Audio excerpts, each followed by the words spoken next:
PH diagram में, pH diagram में क्या हो रहा है कि ये देखिए ध्यान से, पीएच डायग्राम में आपका पॉइंट वन देखिए, पहले हम लोग जो है कि यहाँ पे जो कंप्रेसर में हम लोग जो क्या करते हैं, कंप्रेस करते हैं। तो 1 से 2 कंप्रेस किया हमने, ठीक है। और पहले मैं साइकिल आपको आइडियल साइकिल दिखा दूँ और रियल साइकिल दिखा दूँ। तो ये जो है, ये आपका अंदर वाला जो डॉटेड डॉट बना, ये डॉट डॉट वाला है, ये आपका आइडियल साइकिल है। बट हम लोग एक्चुअल वेपर कंप्रेसर साइकिल पढ़ रहे हैं। ये रियल साइकिल कौन है, ये वाला है, ठीक है। तो देखिए, तो 1 से 2 क्या किए हम लोग, कंप्रेसर में कंप्रेस किए, और फिर फाइनली 2 से 3 क्या हुआ, प्रेशर ड्रॉप हुआ। आप यहाँ पे देखिए, प्रेशर का मतलब ये सीधे ऐसे ना जाकर ऐसे गया है, यानी प्रेशर ड्रॉप हुआ है। यहाँ पे देखिए, ये देखिए प्रेशर ड्रॉप हुआ यहाँ पे, ठीक है। यहाँ पे देखिए, यहाँ पे देखिए प्रेशर ड्रॉप हुआ है, यानी प्रेशर डिफरेंस। यहाँ पे भी प्रेशर डिफरेंस, इसको भी मैं दिखाता हूँ। तो यहाँ पे क्या हुआ, जब पॉइंट 1 पे जो है, पॉइंट 1 से 2 जब मैं रेफ्रिजरेंट को कंप्रेस किया, अब आप आफ्टर कंप्रेशन 2 से 3 जो है कंडेंसर में प्रेशर ड्रॉप होता है। फिर 3 से 4 जो है इस तरीके से लाइक एक्सपेंशन वाल में जो है हमें देखने को मिलता है। ये इसी को हम लोग जो है हम क्या कहते हैं, आइसेंथैल्पिक प्रोसेस, ठीक है।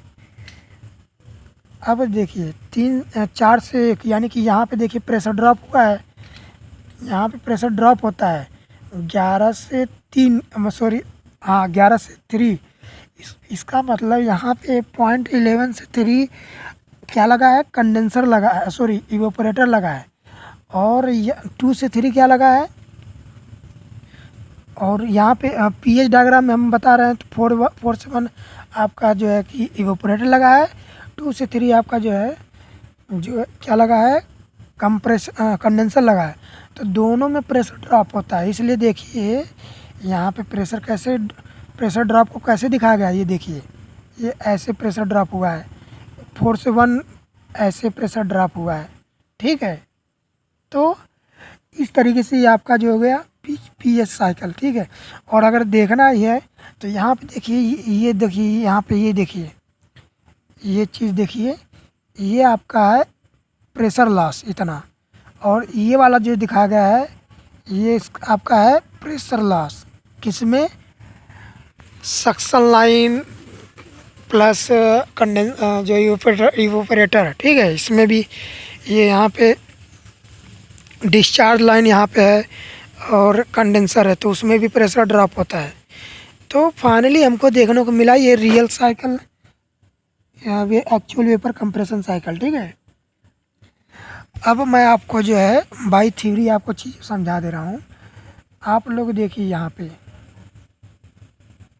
इस जो चीज़ें मैंने एक्सप्लेन किया है जस्ट वही चीज़ें सब है, ठीक है। यहाँ पे देखिए लिखा हुआ है, यहाँ पे देखिए ये चीज़ लिखा हुआ है 1112, यानी 1112, यहाँ से देखिए 1112। इसमें क्या होता है, इसमें जो इवेपोरेटर होता है, मतलब जो इस प्रोसेस में जो है रेफ्रिजरेंट जो है इवेपोरेटर से फ्लो होता है, ठीक है। तो पॉइंट 1 मत करना, पॉइंट 11 कर लेना आप लोग, ठीक है। यहाँ पे 11 होगा और यहाँ पे पॉइंट 2 होगा। तो पॉइंट 11 से जो है इवेपोरेटर में रेफ्रिजरेंट प्रवेश करता है, और पॉइंट 2 पे जो रेफ्रिजरेंट जो है इवेपोरेटर से एग्जिट करता है। यहाँ पे देखिए एग्जिट करता है, और किस फेज़ में जाके एग्जिट करता है, सुपर हीटेड फेज़ में, सुपर हीट फेज़ में, यानी जो है अतितप्त में जाके जो है अतितप्त अवस्था में जाके एग्जिट होता है, ठीक है। और यहाँ पे जो है, यहाँ पे 3 ना करके पॉइंट 2 कर लेना, यहाँ पे 11 कर लीजिएगा, यहाँ पे 2 कर लीजिएगा, यहाँ पे 2 कर लीजिएगा। ठीक है, थोड़ी सी मिस्टेक हो गई है।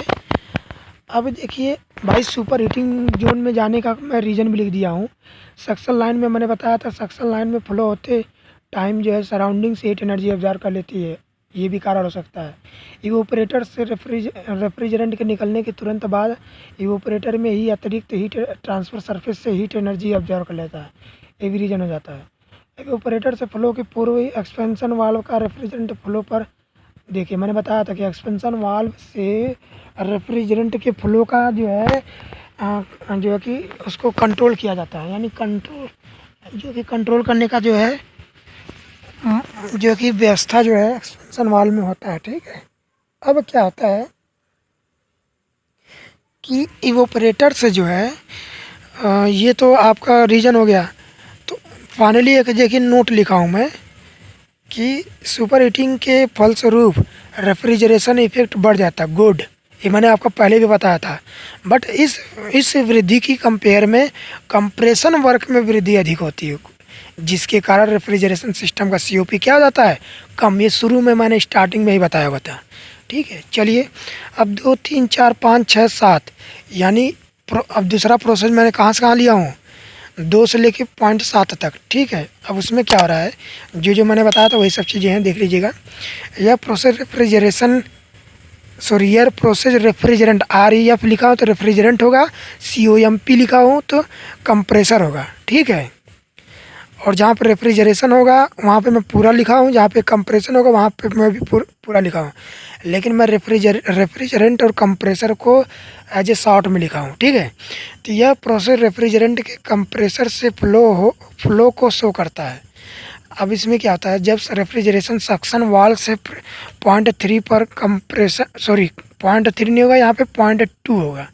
ठीक है, 0.2 होगा, तो 0.2 से ही जो कंप्रेसर में एंट्री करता है, तो घर्षण के कारण रेफ्रिजरेंट का प्रेशर जो है, PRE का मतलब प्रेशर ड्रॉप हो जाता है। ठीक है, जिस वजह से कंप्रेसर में जो है कि चूसड़ दाब मतलब सक्शन प्रेशर पर एंट्री करता है। ठीक है, चूसड़ के दौरान कंप्रेशन के पूर्व रेफ्रिजरेंट के कंप्रेसर के सिलेंडर वाल के कांटेक्ट में आने पर कोल्ड रेफ्रिजरेंट का ताप जो है 0.4 तक बढ़ जाता है।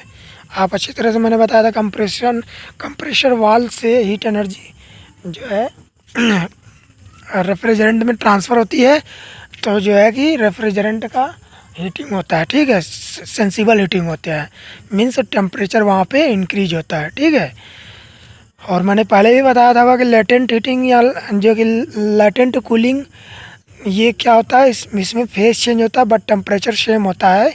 बट अगर मैं सेंसिबल हीटिंग या सेंसिबल कूलिंग की बात करता हूँ, तो वहाँ पे क्या होता है, टेम्परेचर जो है इंक्रीज या डिक्रीज करता है, बट आपका जो फेज़ है वो आपका कांस्टेंट रहता है, मीन्स चेंज नहीं होता है। ठीक है, तो ये सब मैंने पिछली क्लास में, जब ऑफलाइन की क्लास मैंने लिया हुआ था, जस्ट उसमें मैंने चीज़ों को एक्सप्लेन किया हुआ था। ठीक है, अब देखिए 0.5 से 6 आपको पहले मैंने बताया हुआ था कि ना तो आइसेंट्रोपिक होता है ना पॉलीट्रोपिक प्रोसेस होता है। इसमें क्या होता है कि क्योंकि आप अच्छी तरह जानते हैं कि आइसेंट्रोपिक का मतलब हीट एनर्जी का ट्रांसफ़र ना होना। ठीक है, तो यहाँ पे वही मैंने बताया हुआ कि सिलेंडर वाल एंड रेफ्रिजरेशन वेपर के मतलब सॉरी रेफ्रिजरेंट वेपर के बीच हीट ट्रांसफ़र होता है। You are also know about that point because the system जो the cycle is real vapour compression cycle और you can say in actual vapour compression cycle. ठीक है, तो इस वजह से जो है ये ना तो आइसेंट्रोपिक प्रोसेस होता है ना पॉलीट्रोपिक प्रोसेस होता है। अब देखिए यहाँ पे क्या होता है कि कंप्रेशन के एंड में वेपर रेफ्रिजरेंट का टेम्परेचर सिलेंडर वाल से अधिक होता है। ये भी मैंने पहले बताया हुआ था कि जिसके कारण डिस्चार्ज के दौरान ही आपका जो है रेफ्रिजरेंट से हीट एनर्जी किस में जाती है, आपका जो है कि कंप्रेसर वाल्व में जाती है। ठीक है, तो वहाँ पे सेंसिबल कूलिंग होती है, वो भी आपको ये जो हीटिंग एंड कूलिंग होती है ये कांस्टेंट प्रेशर पर होती है। ठीक है, due to the friction the condenser pressure जो है वो जो है कि less than real discharge pressure, ठीक है। देन यहाँ पे जो प्रेशर डिफरेंस जनरेट होता है, देन आफ्टर दैट वो जो है आपका रेफ्रिजरेंट जो है एंट्री करता है किसमें, कंडेंसर में, ठीक है। तो यहाँ पे वही जो है फिर से मैंने बताया था, फाइनली COP कम होता है। बट आपका COP कब ज़्यादा होगा, जब आपका जो है उसको जो है मैं सब कूल्ड लिक्विड जोन में लेके जाऊँगा, मैं इनसे सिर्फ सब कूलिंग करूँगा किसका, रेफ्रिजरेंट का। कि कैसे हम लोग जो है कंडेंसर में जो है अमाउंट ऑफ एयर और you can say in amount of water, ठीक है, इसको जो है हम लोग बढ़ा देते हैं किसमें, कंडेंसर में। तो जो है पर केजी जो है रेफ्रिजरेंट से जो है रेफ्रिजरेशन इफेक्ट बढ़ जाता है, ठीक है। हाँ, तो वही होता है, ठीक है। तो यही हमने किया है कि इस प्रोसेस के दौरान अब देखिए हम लोग इस 7 से अब फाइनली हम 11 तक आ रहे हैं, ठीक है। चलिए फाइनली 10 तक आ रहे हैं, ठीक है, 7 से 10 तक।